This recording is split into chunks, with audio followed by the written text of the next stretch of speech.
Things are finally starting to heat up in the zombies community as Treyarch is set to release the official gameplay trailer for the new zombies map, Mauer der Toten. And I know what you're thinking. Come on, guys, it's Cold War. Who cares? Well, I think this map is actually going to revitalize the zombies community in a lot of ways. It's really up to Treyarch to set the pace for a good Easter egg hunt and a good Easter egg quest and a good Easter egg boss fight. All of that relies on Treyarch as the community is ready to feast on this map. So what we know, or what we can guess rather, is that the map is likely going to drop on the 15th of July, which is next Thursday. It will likely be released at midnight on the 14th Eastern Standard Time or 9 p.m. Pacific Standard Time for those of you out west. And I bet you that the Easter egg, like normal, like all the other quests we have seen so far, will be unlocked, quote unquote, at 10 a.m. Pacific Standard Time on the 15th. So I thought it would be cool to actually go through all of the items and teasers and leaks or whatever you want to call them that Treyarch has dropped over the last few days, because there's quite a bit to go through. And rather than just give you a 10-minute video regarding each single piece, I thought we'd just compile it the day before the trailer drops, and then we can talk about the trailer tomorrow and just kind of get all hyped up for the new map coming out. The first item that Treyarch actually dropped was the Mauer der Toten logo, and it's obviously, you know, a stone wall logo because Mauer der Toten does stand for Wall of the Dead, which is referring to the Berlin Wall and the fall happened during the Cold War. So it's all historically, you know, quote unquote accurate besides the zombies and everything ravaging the city. And as you can see, there is the bunny thing that we see on the mystery box, Mr. Peaks or something, I think is his name. And there's also spray paint all over the logo, which is referencing the Berlin Wall itself. It's a pretty cool logo, nothing crazy though. And then Treyarch decided to release later that day or the next day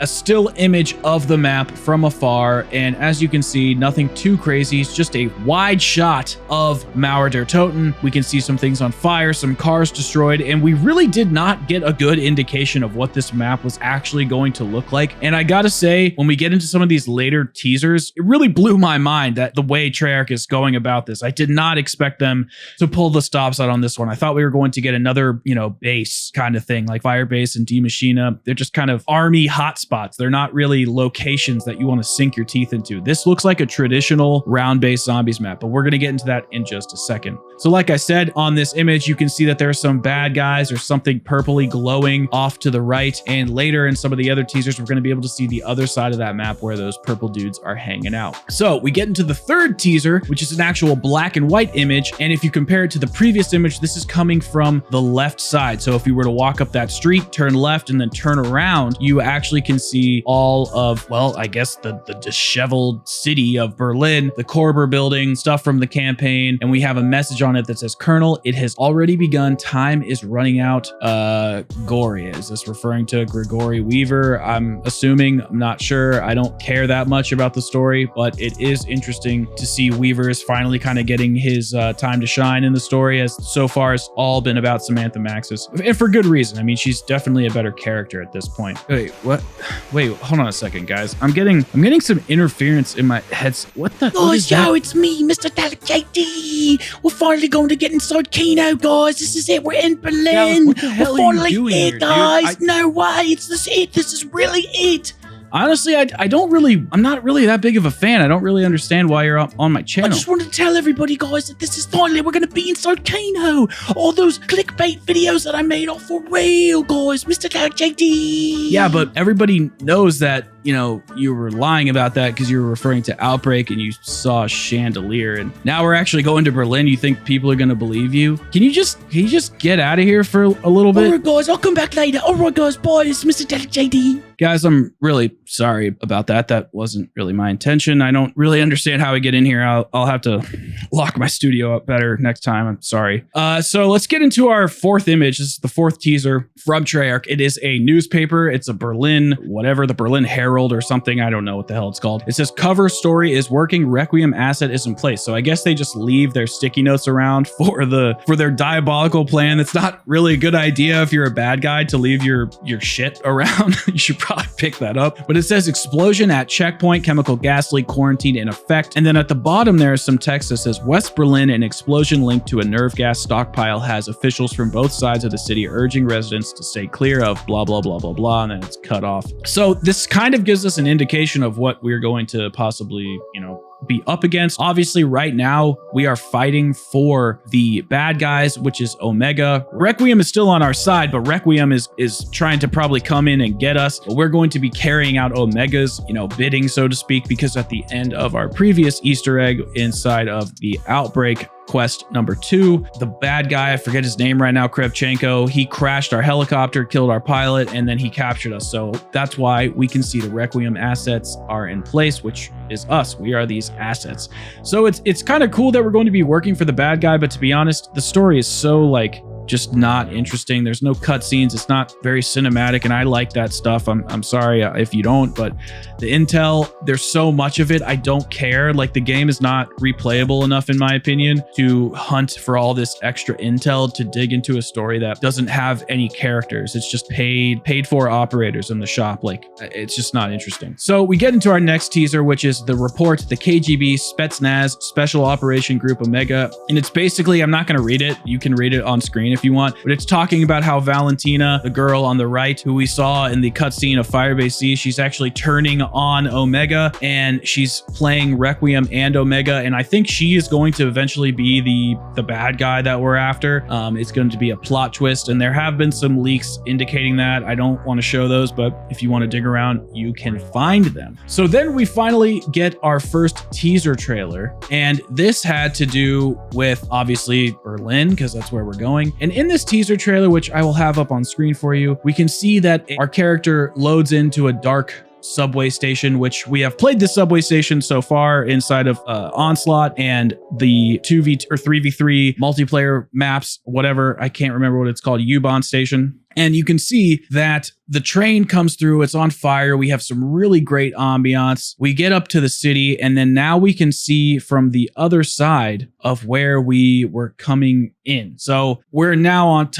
it's hard to really explain the perspective here. So I'm pretty sure that that street for that first image that we saw, if you walked up that street and turned right, we would be walking into that purple glowing area. And now that we are on this rooftop, that is, I think, what we are looking down at, that glowing area. Very interesting, very cool aesthetic. Treyarch really blew my expectations away. Like I had said previously, I thought we were only going to be getting a half-assed, lame army base that we were going to have to go to and save the thing. But this looks like a cinematic, spooky zombies map that has a personal identity. That's the biggest problem with Cold War Zombies, is there is no identity for this game. It is just go to a place and do a thing. Whereas in Black Ops 3 and Black Ops 4 and even Black Ops 1 and 2, each map had its own purpose, its own reason to play, its own reason to be played. Whereas these maps nowadays are simply just, I don't know, Warzone knockoffs. It feels like there's no personality. There's no reason to really come back. Yes, they have features like the Dark Ether or the Orda boss fight in between rounds on Firebase C.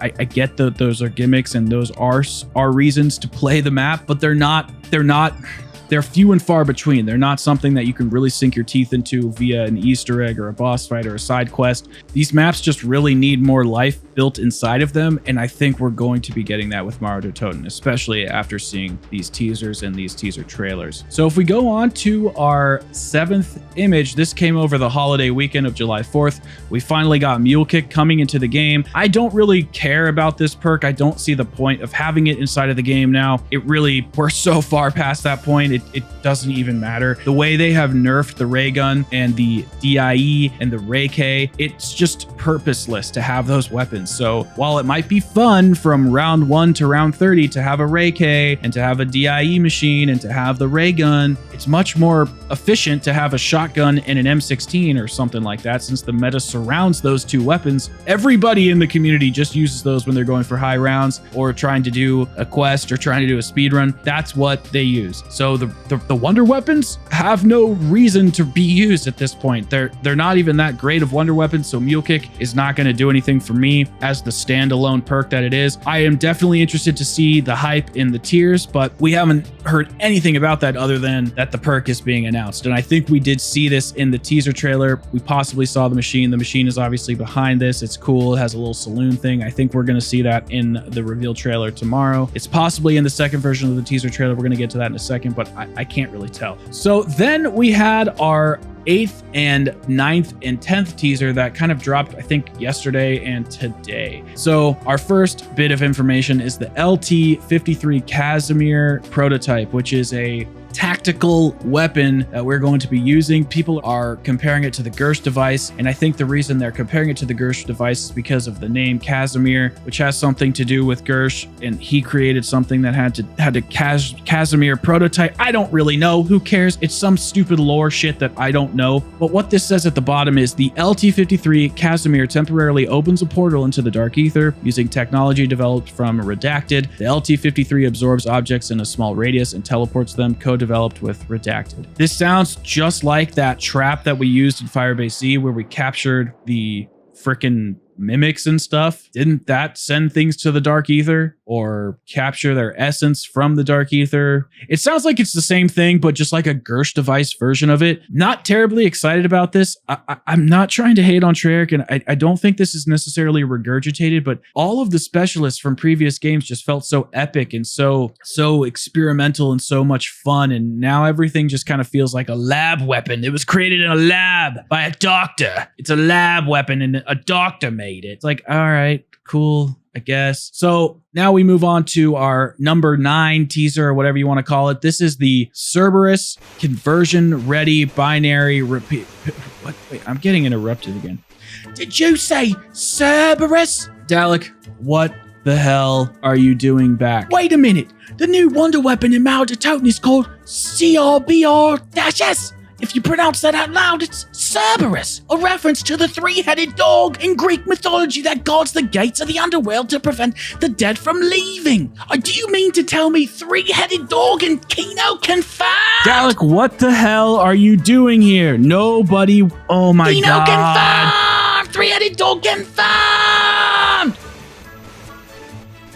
Guys, I'm so sorry. Can we just get back to the content at hand? Holy shit. I'm so sorry, guys. I really am. So this is the CRBR conversion ready binary repeater standard. What an awful name. A containment and security division, Office of Requiem, DS&T, fully automatic handgun fires, lethal energy blast, copycat companion sphere, provides synchronized support fire. Okay, so it looks like what we're getting here is 4 different versions of a wonder weapon. This looks like it's the standard version on the left, the top left, and that could be our handgun, a hand cannon, so to speak. Then we get a shotgun version, a machine pistol version, and an assault rifle version. I actually do like the variant of weapon type. I think that's pretty cool. Then again, it seems like it's another ray gun, more kind of regurgitated weapon lab content. This is, in my opinion, the 4th ray gun in the game, because you have the regular ray gun Mark 1, you have the Ray K, then you have this, and I'm gonna go out on a limb here, and I'm gonna call the DIE, I'm calling that a ray gun. It shoots an electric pulse or an electric beam or an electric fireball. The only thing that's not DIE ray gun, match up 100% is really the gas. So I don't know. Call me a grump, but I gotta say that this is 100% just another ray gun. Which, whatever. Okay. As long as it's fun to use and it's OP and it makes it worth it to build it and to upgrade it, and it's not in the goddamn box, I think it's going to be cool. Our last teaser before the version 2 of the teaser trailer is a thing called Klaus. It is a AI machine. This is supposed to be like Ted or like the Civil Protector in Shadows of Evil, and I don't know if it's going to help us and be a trap, so to speak, or just an AI bot that shoots zombies, or we're going to have to do a escort task. I'm not really sure. Does it matter? Not really. I think it's cool that we're getting a lot of variety with tactical equipment, a wonder weapon, now a civil protector named Klaus kind of thing. This also is, I think, the same dummy from Alpha Omega, kind of those models, and the guy in D Machine and Firebase Z and Outbreak that you buy armor and upgrade your weapon from. I think it's that same model. So we don't really know what this is going to do. I think it's going to be cool, kind of nice little surprise. This is really starting to feel like an old school zombies map. And I kept saying this whole freaking time, that if they would just add the old school zombies style and feel with this new methodology, this new system of COD zombies, it would be a 10 out of 10 knock out of the park. So our last bit of information before we get to our gameplay trailer tomorrow is another teaser trailer. And I gotta say, this thing looks freaking sweet. Obviously, it starts off with the lights off. We turn and we see the subway, and this is where I think you get your first instance of Mule Kick here. You can see it on the right-hand side. It looks like it has some crap sticking out of it. It looks like that saloon style perk machine that we were seeing in the previous image of Mule Kick. Then we go a little further. Now we get that same overhead shot from the building, but I think this is slightly different angle here. We can see that purple circle of bad guys. We don't know if that's a dark ether crystal or if it's like dark ether zombies hovering in the air or if it's like Tempest. We don't know what it is. They're not getting close enough for us to see. But man, the aesthetic on this map is 10 out of 10. It's like the Shadowed Throne, Gorod Krovi, Shadows of Evil all boiled into one, and I loved every single one of those maps, so I am super hyped. We zoom in a little bit, they cut out because they are just dirty. Then we go to a computer screen, and it's obviously the Klaus computer screen, or maybe it's a radio. It's hard to tell. And we can see on it, it has Klaus's head and his body, and it has some information just referring to Klaus. Nothing too important. We move again, and actually, I think that's the whole teaser. That's the whole teaser. I recorded it on loop here a little bit, so it's just going to keep playing. But that's the whole thing. A power switch. Wait. Is there a power switch? There's a power switch, guys. Classic power switch. How did I miss that? So this is what I'm talking about, guys. They really seemed to bring it home with all of the major zombies components that we love. You know, turning on the power with the classic switch, not just like some stupid button or going to 3 areas and collecting, you know, souls. They really brought it home with the classic power switch. We're going to get a new perk. We're going to get it what looks like a traditional zombies map with a traditional feel. The aesthetic of zombies, the destruction, the fire, the ambiance. It looks like it's even raining. I mean, what more could you ask for? Well, I know what we could all ask for. A good Easter egg, a hunt that doesn't take 35 minutes, and a great boss fight. A boss fight that's challenging, a boss fight that's meaningful, a boss fight that makes you want to come back to it. Replayability, tons of secrets. This has to blow out Firebase Z or the community is dead. I kept saying for the longest time, and I know I keep saying that phrase, Treyarch, you know, we don't know what they're doing with zombies this iteration because it's been such a new ride. D Machina and Firebase Z, it feels like they got those polished enough because they weren't very deep maps. They didn't have a ton of lore. They have a ton of lore, but they didn't have a ton of Easter eggs and side quests. But now it's been like 5 months. We're finally going to get a map that's going to bring the old school style mixed with the new school. I think we're finally going to merge the fan bases together. I think Treyarch has dialed in what we want. I really think they have. Meeting the simplicity and easiness of maybe solving the Easter egg with the new school fans, but giving the old school fans like a harder boss fight and Easter egg steps that are challenging. I think we're going to get that balance. And if we don't, then this is the route that Treyarch is going to be going from here on out. Simple Easter eggs, quick to solve, easy boss fights, made for the casual. And that's just how it's going to be. And we're going to have to accept that. And that's okay. But I guess we'll see you tomorrow. Thank you so much for watching, and I will see you guys in the next video. Peace.